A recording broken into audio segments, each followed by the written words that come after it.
জয় গুৰু শংকৰ সৰ্বগুণাকৰ যাকেৰি নাহি কেও পাম দুহাৰী চেৰণে ৰেণু শতকোটি পাৰে কৰো সুপ্ৰণাম। হয়, আজি মই এটি বিষয় আপোনালোকৰ আগত আলোচনা কৰিবলৈ লৈছোঁ। বৰ্তমান এইটো অসমৰ এটা জ্বলন্ত বিষয় হৈ পৰিছে, সৰ্বত্ৰে চৰ্চা হৈছে, থানাই থানাই গোচৰ ৰুজু হৈছে আৰু সেই গোচৰ উঠাই ল'বৰ কাৰণে বিভিন্নজনে বিভিন্ন ধৰণে দাবী হুমকি দিয়াৰ এটা পৰিৱেশ হৈছে। আচলতে এটা মহৎ অনুষ্ঠানৰ বিপক্ষে বহু বিৰুদ্ধাচৰণ কৰিছে, জাগি উঠিছে কিছুমান নীতি নিয়মৰ। গতিকে যিটো হৈছে এইটো আচলতে হ'ব নালাগে। বৰ্তমান অসমত বহুত সমস্যা আছে, মূল্যবৃদ্ধিয়ে হওক, বিভিন্ন দুৰ্নীতি অনীতিৰে ভৰি পৰিছে। আচলতে এইখিনি সময়ছোৱাত এখন সমাজ আগবাঢ়ি যাবৰ কাৰণে যিখিনি কথাত গুৰুত্ব দিয়া উচিত সেইখিনি গুৰুত্ব দিয়া ভাল। আচলতে হয়, এইটো আমি কাকো দোষাৰোপ কৰিবলৈ নাযাওঁ। হয়, মোৰ ঘৰত আজি কোনোবা বেলেগ ধৰ্মাৱলম্বী এজনে আহিলে, মোৰ কিছুমান উৎসৱ অনুষ্ঠান পাতিছিলোঁ, তেওঁ ইয়াত অংশগ্ৰহণ কৰিলে, আনন্দ কৰিলে, ময়ো খুব ভাল পালোঁ। বেলেগ ধৰ্মৰ হ'লেও আমাৰ ঘৰলৈ আহিছে, আমাৰ লগত মিলা মিছা কৰিছে। আৰু তেওঁ যদি ঘৰলৈ উভতি গৈ তেওঁক যদি সেই ধৰ্মৰ লোকসকলে তেওঁক বাহিৰলৈ উলিয়াই পঠিয়াই দিয়ে, তেওঁক বহিষ্কাৰ কৰে সেইখন সমাজৰ পৰা, তেতিয়া তেওঁৰ মনটো বেয়া লাগিব, কিন্তু মোৰো মনটো বেয়া লাগিব, খং উঠিব যে আমাৰ ঘৰত অহাৰ কাৰণে কি কৰিব লগা হৈছিলে, একেই মানুহ একেই কথা, হয়নে? গতিকে আহিলে যেনিবা কিবা এটা অনুষ্ঠানতো অংশগ্ৰহণ কৰিলে, সেইটো কাৰণে মোৰ ফালৰ পৰা মই সেইটো দুখ পাম। গতিকে মই বিভিন্ন ধৰণে এই কথাটো যে বেয়া হৈছে কথাটো বুজাবলৈ চেষ্টা কৰিম। কিন্তু সেইটো বুজোৱাটো অলপ ভাল হ'লে ভাল, যিটোৱে যাতে এটা বেলেগ ধৰণৰ প্ৰভাৱ নেপেলায়, যাতে সমিল মিলেৰে কৰিব পাৰিলে ভাল। মই যদি আক্ষৰিক ধৰণে সেই তাৰ প্ৰতিবাদ কৰিবলৈ যাওঁ, তেতিয়াহ'লে কথাটো বেয়া হৈ যায়। আৰু মোৰ যেনিবা খং উঠিল, মই কিবা এটা ক'লোঁ, আৰু সেই ধৰ্মাৱলম্বী লোকসকলে, ধৰ্মৰ লোকসকলে যদি আমাক লৈ উচ্চ বাচ্য কৰে, আমাক বিভিন্ন নীতি জ্ঞান দিবলৈ আহে, অজ্ঞানী বা আমাৰ ধৰ্মত একোৱেই নাইকিয়া নিচিনা ধৰণে কথা ক'বলৈ আহে, তেতিয়াহ'লে আমাৰ খং উঠাটো স্বাভাৱিক, হয় নাই? গতিকে আমি জাঙুৰ খাম, আৰু তেওঁলোকক লৈ যদি আমি বেলেগ বেলেগ কথা ক'ম, তেওঁলোকৰো খং উঠিব। সেই তেনেকুৱা ধৰণৰ কথা এটাই চলি আছে অসমত। আচলতে শংকৰদেৱ আপোনালোকে সকলোৱে জানে যে অসমৰে এটুকুৰা ঠাইত এজন শংকৰদেৱ সংঘৰ সংগীয়ে মেডাম মেফি অংশগ্ৰহণ কৰিলে। আমি শুনা কথা, কিন্তু হয়তো সকলোৱে জানে আৰু এতিয়া। গতিকে অংশগ্ৰহণ কৰাৰ কাৰণে তেওঁলোকৰ শংকৰদেৱ সংঘৰ পৰা বহিষ্কাৰ কৰা হ'ল। আৰু সেই কথাটো শংকৰদেৱ সংঘৰ সংবিধান আছে বুলি তেওঁলোকে কৈছে। সংবিধানত আছে কিছুমান পূজা অৰ্চনা, হোম যজ্ঞত তেওঁলোক উপস্থিত থাকিব নোৱাৰে, সেইকাৰণে সেই ঠাইৰ পৰা আঁতৰি দিব লাগে। কিন্তু এই সংগীজন ইয়ালৈ থাকিলে, সেইকাৰণে তেওঁক বহিষ্কাৰ কৰা হৈছে।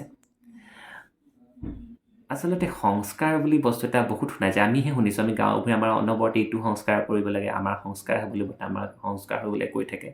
গতিকে তেওঁক সংস্কাৰ কৰি লৈ তেওঁক জানো আকৌ তেওঁলোকৰ মাজতে ৰাখিব নোৱাৰিলেহেঁতেন, বা কি হৈছে আমি নাজানো। বহিষ্কাৰ কৰি দিয়াৰ কাৰণে তেওঁৰ হ'লে খং উঠিলে, তেওঁ বিভিন্ন ধৰণৰ কথা ক'লে, বা যাৰ মেডাম মেফিত আছিলে, গতিকে আহোম সম্প্ৰদায়ৰ লোকসকলৰ স্বাভাৱিকতে খং উঠিব, কাৰণ মেডাম মেফিত অংশগ্ৰহণ কৰাৰ কাৰণে এজনক বহিষ্কাৰ কৰিছে শংকৰদেৱ সংঘই। স্বাভাৱিকতে জাঙুৰ খাই উঠিছে।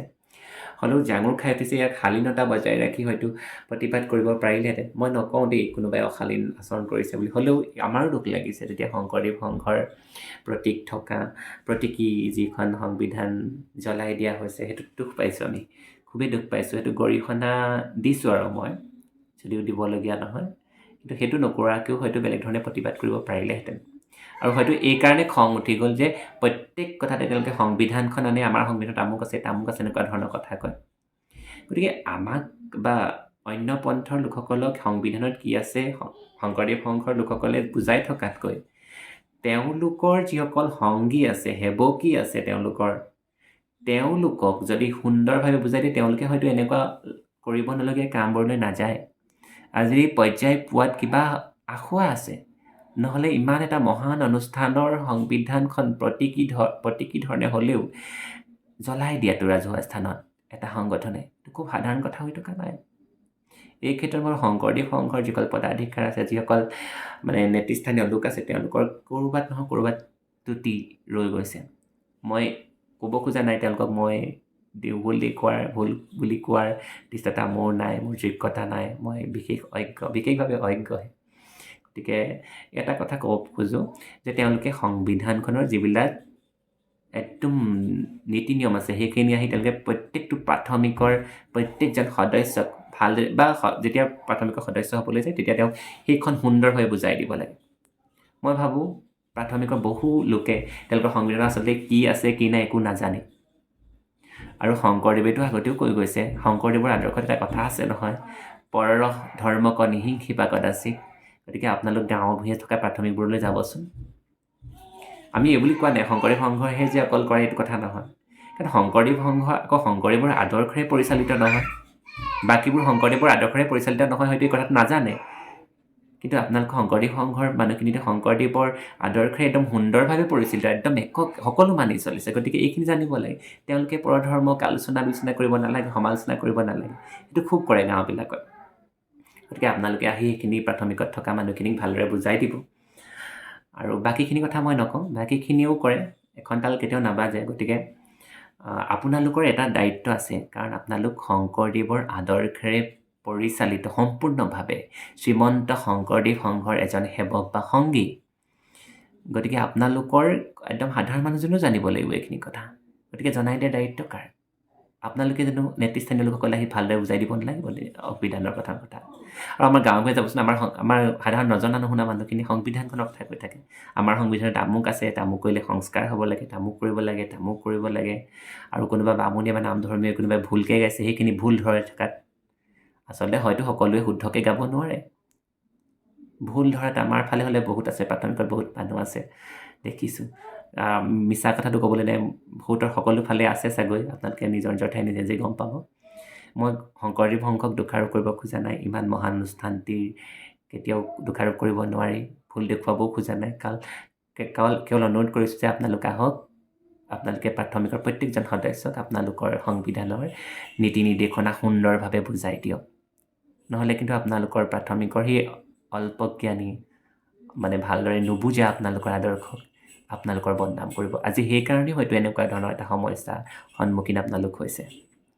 আৰু মই ভাবোঁ বাকীসকলকো কৈছোঁ যে আমি যেতিয়া কিবা এটা প্ৰতিবাদ কৰিবলৈ যাওঁ, আচলতে কাৰোবাৰ একদম ব্ৰহ্মতালত আঘাত কৰাকৈ, অন্তৰ আত্মাত আঘাত কৰা এনেকুৱা কিছুমান কাম নকৰিব, যিটো আচলতে সমাজে কেতিয়াও ভাল বুলি নকয়। আৰু বিশেষ একো নকওঁ, আমি সকলোৱে এটা নিজৰ ধৰ্মটো ধৰি ৰাখিছোঁ বুলি আন ধৰ্মটো কেতিয়াও হিংসা কৰিব নোৱাৰিম। প্ৰত্যেক ধৰ্মাৱলম্বী লোকৰ নিজৰ ৰীতি নীতি আছে, সকলোৱে নিজা নিজা ধৰণে মানি চলক সুন্দৰভাৱে। খালি বৰ্তমান সময়ত বহুত বেয়া লাগিছে। আৰু আমি যেতিয়া কিবা এটা ক'বলৈ যাওঁ, শংকৰদেৱ সংঘৰ যিসকল সংগী আছে, আমি সংগী নহয় বুলি জানেতো, গতিকে আমাক জঁপিয়াই পৰে, আমুক কৰে আমাৰ, তামুক কৰে তামুক কৰে। আচলতে সেয়া হয় জানো? আমাৰ ইয়াতোতো আছে শংকৰ সংঘৰ প্ৰাথমিক, তেওঁলোকৰ ল'ৰাটো বা ছোৱালীজনীয়ে যেতিয়া অজাতিৰ ল'ৰা ছোৱালী আনিবলৈ যায়, বিচাৰে, তেতিয়া ঘৰখনত কেনেকুৱা এটা পৰিৱেশৰ সৃষ্টি হৈছে আমিতো সেয়া দেখি আছোঁ। আৰু আমাৰ দেখিছিলোঁ বৰিয়নিৰ ফালে গাহৰি পুহিলে এঘৰীয়া কৰা, কিন্তু আমাৰ গাঁৱৰ সংবিধানত আমাৰ যিটো প্ৰাথমিক আছে তাততো আমাৰ গাহৰি পুহি আছে।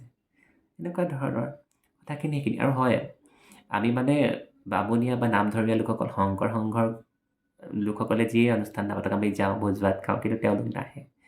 সেইটোও হয়। কিন্তু আহকচোন, আমি গাঁৱে গাঁৱে মিলা প্ৰীতিকৈ থাকিব নোৱাৰোঁ জানো? আপোনালোকে যিখিনি খাব নালাগে, অখাদ্য খাব নালাগে। আকৌ গধূলি আহি খাই যোৱা যিটো পৰম্পৰা আছে, দুই এজনে তাক লৈ চৰ্চা চলাই আছে, গধূলি আহি খাই যাব পাৰে, কিন্তু দিনত সমজুৱাকৈ খাব নোৱাৰে। তেতিয়াহ'লে ৰাতিও নাখাবচোন পাৰিলে, হয়নে? এই কামবোৰ তেনেকৈ ৰাখিবচোন। নহ'লে আপোনালোকক এনেকৈ টাৰ্গেট কৰি, বিশেষকৈ শ্ৰীমন্ত শংকৰদেৱ সংঘৰ সংগীসকলক এনেকৈ আজি অৱমাননা কৰিব নোৱাৰিলেহেঁতেন।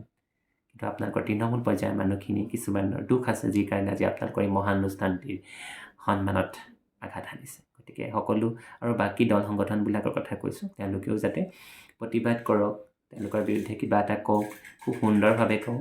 এনেকুৱা ধৰণৰ একেবাৰে আত্মাত আঘাত সনা, একেবাৰে ব্ৰহ্মতালত দংশন কৰাৰ নিচিনা কামবোৰ পৰা বিৰত থাকিলে ভাল। কাৰণ আমি অসমীয়া, গতিকে আমি সকলোৱে একেলগে থাকিব লাগিব সদায়।